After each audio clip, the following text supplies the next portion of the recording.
It is given in this question. The standard cell potential for the zinc iron cell is given as 0.32 volt. We have to calculate the standard Gibbs energy change for the reaction, which is given as zinc undergoing oxidation to produce Zn2 plus ion, and Fe2 plus ion will undergo reduction to produce iron metal.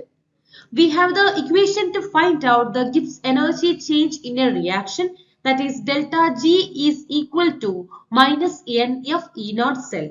Here N is the number of electrons transferred in the reaction, F is the Faraday's constant, and E naught cell is the electrode potential.